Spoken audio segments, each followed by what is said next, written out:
Dewa medis terkuat. Bab 257 berakhir, Dewa sejati bangkit. Mendengar perkataan Suan Yuan Sitian, lelaki tua Dongfang Senjian tidak dapat menahan senyum pahit lagi. Setelah menarik napas dalam-dalam, auranya yang sangat ganas tiba-tiba menghilang tanpa jejak. Bisakah aku naik dan berbicara beberapa patah kata dengan Tuan Xiao? Keduanya saling berpandangan, lalu memberi jalan. Saat Pak Tua Dongfang berjalan memasuki aula, hati semua orang tak dapat menahan diri untuk tidak bergetar hebat. Setiap langkah yang diambilnya adalah langkah seorang guru di alam dewa. Bagi manusia, apa perbedaan antara seorang penguasa di alam dewa dan seorang dewa? Baik dari segi umur maupun fisik, mereka telah sepenuhnya melampaui aturan-aturan dunia ini dan tidak terikat oleh kelahiran, penuaan, penyakit, dan kematian. Itu adalah impian seumur hidup yang tidak mungkin tercapai bagi banyak seniman bela diri. Setelah perlahan-lahan datang ke sisi Xiao Chen, Pak Tua Dongfang merasa sedikit ragu dan sedikit tidak mau menyerah. Tuan Xiao, aku tahu aku tidak punya kesempatan untuk melawanmu hari ini. Tapi aku masih ingin tahu seberapa kuat dirimu. Aku ingin tahu apakah Tuan Xiao bisa membantuku. Xiao Chen menyipitkan matanya sedikit. Apa kamu yakin? Setelah ragu sejenak, Tuan Dongfang mengangguk lagi. Saya yakin. Dia adalah seorang master di alam dewa. Dia memiliki keyakinan itu. Xiao Chen mungkin sangat kuat, tetapi dia juga memenuhi syarat untuk menguji Xiao Chen. Dia tidak percaya bahwa dia bahkan tidak dapat menahan satu gerakan pun dari Xiao Chen. Melihat ekspresinya yang bersemangat, Xiao Chen tidak dapat menahan diri untuk menggelengkan kepalanya. Lupakan saja, karena kamu sangat ingin tahu. Kali ini aku akan mengabulkan permintaanmu. Kisah, bersikaplah lembut. Ya. Setelah berkata demikian, dia perlahan melangkah maju. Tuan Dongfang sedikit mengernyit dan berkata, Tuan Xiao, lagi pula aku juga seorang penguasa alam ilahi. Jika anak buahmu melawanku, aku khawatir mereka tidak akan mampu melawanku, kan? Bagaimana jika aku menyakitinya? Xiao Chen mengangkat bahu. Tidak masalah. Selama kamu punya kemampuan, hajar saja dia sampai mati. Aku janji. Tidak apa-apa. Meskipun Tuan Dongfang ingin menantang Xiao Chen, karena Xiao Chen tidak mau, dia seharusnya tidak terlalu banyak berdebat tentang topik ini. Dia melirik Kisah, meletakkan tangannya di belakang punggungnya, dan berkata dengan tenang. Aku lebih tua, jadi aku tidak akan mengambil langkah pertama. Kau saja yang mengambil langkah. Kasual. Kisah tidak mau repot-repot bersikap sopan padanya dan langsung menamparnya. Tamparan ini tampak sangat biasa, bahkan tidak ada sedikit pun jejak energi spiritual di dalamnya. Hal ini membuat Pak Tua Dongfang mencibir. Tindakan sampah seperti itu benar-benar digunakan untuk melawannya. Benar-benar konyol. Akan tetapi, saat tamparan itu mendarat keras di wajahnya, Pak Tua Dongfang langsung terlempar. Ledakan. Disertai ledakan keras, Pak Tua Dongfang berubah menjadi aliran cahaya dan terbang ke sebuah gunung tinggi di tepi sungai yang jaraknya puluhan ribu meter. Ledakan. Terdengar ledakan lagi, lelaki tua Dongfang terbanting ke gunung, tidak ada seorang pun yang tahu apakah dia masih hidup atau sudah meninggal. Seluruh tempat itu membatu, dan kesunyian bagaikan genangan air yang tergenang. Hanya Ye Wuchen dan yang lainnya yang tidak menunjukkan emosi sama sekali, dan beberapa bahkan ingin tertawa.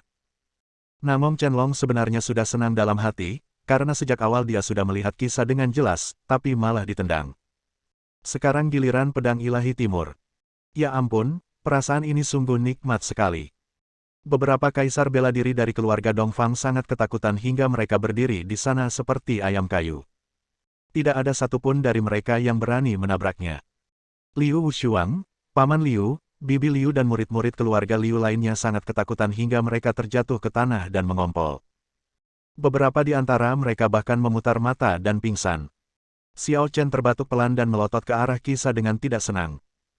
Bukankah sudah kukatakan padamu untuk bersikap lebih lembut? Kisah berkata dengan acuh tak acuh. Sudah sangat ringan. Aku tidak menggunakan energi spiritual apapun, aku hanya mengandalkan kekuatan fisikku. Aku hanya bisa menyalahkannya karena bersikap sangat menyebalkan. Xiao Chen terdiam beberapa saat dan tidak mengatakan apa-apa lagi. Segera, dia melihat ke arah Liu Wushuang dan putranya. Kalian berdua, apakah kalian ingin melakukannya sendiri? Atau aku harus membantu kalian? Liu Wushuang dan ayahnya bersujud kepada Xiao Chen tanpa berkata apa-apa. Tuan Xiao, tolong ampuni nyawaku. Tuan Xiao, tolong ampuni nyawaku. Tuan Xiao, bagaimanapun juga kita adalah saudara. Meskipun tulangnya patah, urat-uratnya masih terhubung. Kami pernah menyinggung Anda sebelumnya, mohon jangan dimasukkan ke hati. Ya, jangan tersinggung. Toh, kita semua masih keluarga, kan? Xiao Chen tidak dapat menahan diri untuk menggelengkan kepalanya dan tersenyum menghina. Berani sekali kau mengatakan hal seperti itu. Sungguh tidak tahu malu. Setelah berkata demikian, dia menjadi terlalu malas untuk melihat mereka berdua lagi.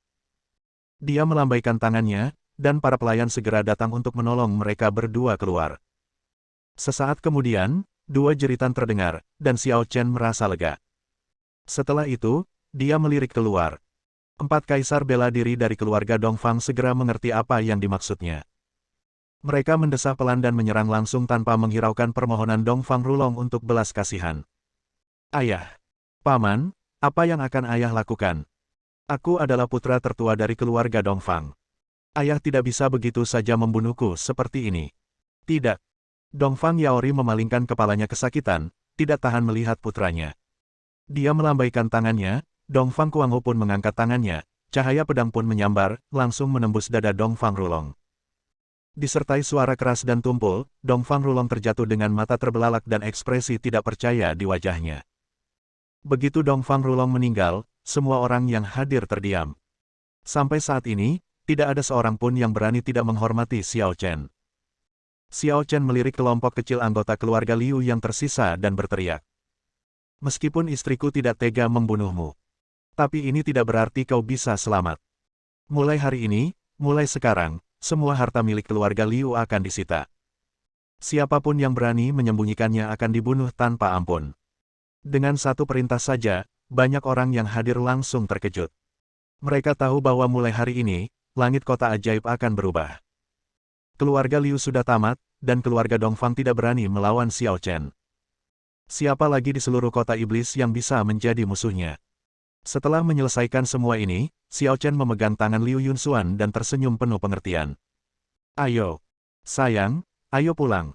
Mendengar suara Xiao Chen yang jelas, Liu Yunxuan juga menanggapi dengan senyum lembut dan mengangguk penuh semangat. Xiao Chen meraih tangan kecilnya dan datang ke pintu hotel. Begitu keduanya keluar, satu orang kaya berlutut, lalu dua orang kaya, lalu tiga. Kalau ada yang melakukannya, pasti ada yang menirunya. Pada akhirnya, semua orang berlutut. Tidak seorang pun berdiri. Pintu masuk utama hotel membentang lebih dari 1 kilometer. Xiao Chen mengusap kepala kecil Liu Yunxuan dan tersenyum tipis. Inilah dunia yang kutaklukkan untukmu, apakah kau menyukainya? Bab 258 Aku adalah. Liu Yunxuan mengangguk penuh semangat, matanya berkaca-kaca, dan dia sudah menangis seperti orang yang ingin menangis. Dia tidak hanya tersentuh, tetapi yang lebih penting, patah hati. Xiao Chen, berapa banyak usaha yang dia lakukan, dan berapa banyak kesulitan yang dia alami. Bagaimana seorang manusia biasa bisa sampai ke tempatnya saat ini, selangkah demi selangkah. Xiao Chen mencium keningnya dengan lembut dan menghiburnya. Jangan menangis, air matamu akan membuatku sedih. Liu Yunxuan mengangguk, dan memegang tangan Xiao Chen, berjalan selangkah demi selangkah menuju mobil Maybach mewah di pinggir jalan. Dia masuk ke dalam mobil dan pergi, meninggalkan pintu masuk hotel dalam keadaan hancur. Semua orang kaya, kecuali mereka yang berstatus sangat bangsawan, mulai meninggalkannya secara perlahan. Mereka tidak akan menyesal datang ke kota ajaib. Apa yang mereka lihat dan dengar hari ini adalah kenangan yang tidak akan pernah mereka lupakan sepanjang hidup mereka. Pemuda itu berlayar dengan sikap seorang kaisar dan menindas segalanya. Hidup memang seperti ini, kita harus mewariskan lagu untuk generasi mendatang. Setelah kembali ke hotel, Xiao Zi masih belum mengenal ibunya dan tidak mau membiarkan ibunya dekat dengannya dengan mudah. Hal ini membuat Liu Yunxuan sangat tidak berdaya, tetapi Xiao Chen tersenyum dan menghiburnya. Jangan khawatir, Zi hanya orang asing bagimu, dan akan sulit baginya untuk menerimamu untuk sementara waktu. Sebenarnya, jika itu hanya bibi biasa, dia tidak akan begitu keberatan, tetapi Liu Yunxuan bagaimanapun juga akan menjadi ibunya, jadi dia harus menyelidikinya terlebih dahulu dan tidak bisa menyerah pada pelukan Liu Yunxuan dengan mudah. Melihat Liu Yunxuan sangat lemah, Xiao Chen berkomunikasi dengan putrinya. Zi, ayah dan ibu sedang membicarakan sesuatu. Bisakah kamu menonton TV di sini sebentar? Xiao Zi mengangguk. Oke. Aku mau nonton Peppa Pig. Xiao Chen setuju dan menemukan Peppa Pig yang tampak seperti pengering rambut untuknya. Kemudian, dia membawa Liu Yunxuan ke ruang dalam. Yunxuan, tubuhmu lemah. Aku akan menyembuhkanmu dan kau akan segera pulih. Liu Yunxuan setuju, dan Xiao Chen lalu memeluknya. Cahaya merah muda keemasan samar perlahan terpancar dari tubuhnya. Itu adalah energi kultivasinya yang paling murni. Setelah habis, mereka akan menghilang secara permanen, dan baru pada saat itulah mereka dapat dipulihkan secara perlahan melalui pembudidayaan. Namun, demi membantu Liu Yunxuan memulihkan kesehatannya, Xiao Chen rela mengorbankan kultivasinya meski itu berarti harus melakukannya. Saat ia melepaskan energi murninya, bekas luka mengerikan yang tak terhitung jumlahnya secara bertahap muncul di permukaan tubuhnya. Itu adalah luka lama yang tertanam dalam di tubuh. Biasanya, kultivasinya di dalam tubuhnya dapat membantunya berada dalam kondisi fisik terbaik, tetapi sekarang, dengan energi yang mengalir keluar tubuhnya, secara alami dia akan menunjukkan kerusakannya. Melihat bekas luka itu cukup dalam hingga tulangnya terlihat, meskipun pada dasarnya sudah diperbaiki dan disembuhkan. Tapi tetap saja terlihat sangat mengejutkan. Liu Yunxuan menutup mulutnya dan menangis tersedu-sedu. Di satu sisi, dia merasakan energi asli Xiao Chen untuk memperbaiki kerusakan di tubuhnya, dan di sisi lain, dia takut mengganggu Xiao Chen yang sedang memejamkan matanya. Dia tidak pernah berlatih bela diri, tetapi dia juga tahu bahwa Xiao Chen tidak boleh diganggu saat ini, kalau tidak dia pasti akan terluka parah. Dia sedikit menarik kerah baju Xiao Chen, dan mengamati bekas luka pisau dan pedang di dadanya. Tubuhnya tak dapat menahan diri untuk tidak berkedut. Dalam beberapa tahun terakhir, dia juga diganggu oleh anggota keluarga Liu lainnya. Akan tetapi, baru hari ini, ketika dia melihat apa yang dialami Xiao Chen, dia menyadari bahwa dibandingkan dengan Xiao Chen, apa yang dialaminya tidak ada apa-apanya. Tidak mudah baginya untuk berubah dari seorang penyandang cacat dengan keempat anggota tubuhnya menjadi seperti sekarang. Setelah hampir 10 menit, tubuh Liu Yunxuan kembali ke kondisi puncaknya. Bukan saja kulitnya menjadi seputih dan semerah susu, tetapi penampilan kurus akibat rasa lapar yang berkepanjangan juga hilang. Termasuk organ-organ dalamnya dan tulang-tulangnya, semuanya menerima nutrisi dan dibentuk kembali ke keadaan saat dia berusia 20-an, puncak masa mudanya. Meskipun dia tidak menerima baptisan esensi darah Xiao Chen seperti Xiao Zi, tetapi setelah menerima energi asli Xiao Chen, kebugaran fisiknya saat ini tidak lebih lemah dari orang biasa. Ketika dia sudah pulih sepenuhnya, Xiao Chen perlahan menarik energi aslinya, dan bekas luka di tubuhnya pun menghilang. Melihat Liu Yunxuan menangis pelan, dia tersenyum dan berkata, "Gadis bodoh, mengapa kamu menangis?" Liu Yunxuan dengan lembut membelai wajahnya dan terisak. "Xiao Chen, katakan padaku, apa yang telah kamu alami dalam beberapa tahun terakhir ini?" Xiao Chen menarik napas dalam-dalam. "Tidak banyak, saya hanya bertemu dengan seorang guru. Dia mengajak saya berlatih, dan saya melihat banyak hal yang belum pernah saya lihat sebelumnya. Bagaimana dengan luka di tubuhmu? Itu semua adalah luka lama. Aku tidak percaya. Kamu selalu melaporkan kabar baik tetapi tidak pernah kabar buruk. Aku ingin tahu semua pengalamanmu. Aku ingin kamu menceritakan semuanya padaku." Melihat tatapan mata Liu Yunxuan yang penuh tekad, Xiao Chen tak kuasa menahan diri untuk menggosok pelipisnya karena sakit kepala. "Jika aku benar-benar ingin membicarakannya, akan butuh waktu 3 hari 3 malam untuk menyelesaikannya. Padahal, itu tidak lebih dari sekadar latihan, pertarungan, dan pembunuhan terus-menerus. Aku pernah menantang binatang bintang kuno sendirian. Untuk melakukan ini, aku meledakkan 4 bintang kecil. Aku pernah pergi sendirian jauh ke dalam perkemahan musuh, bertempur melawan ratusan juta musuh, dan menodai langit dengan darah dan meninggalkan mayat di seluruh tanah. Aku pernah menggunakan tubuh fisikku untuk melawan arus buruk lautan bintang. Saya pernah mempertaruhkan segalanya untuk mencegah planet ini meledak. Dalam angin dan hujan, pada dasarnya setiap hari, aku berjalan di tepi hidup dan mati. Tetapi setiap kali, selama aku mengira kau masih menungguku di sini, aku tidak berani berhenti. Kemudian, aku kembali ke bumi untuk mencarimu dan Zi." Liu Yunxuan memeluk leher Xiao Chen dengan sakit hati dan hanya memeluknya. "Dasar bodoh. Seharusnya kau tidak bekerja keras seperti itu. Bahkan jika butuh 100 tahun, aku akan tetap menunggumu kembali. Kenapa kau harus menghabiskan tenagamu begitu banyak dalam waktu yang singkat?"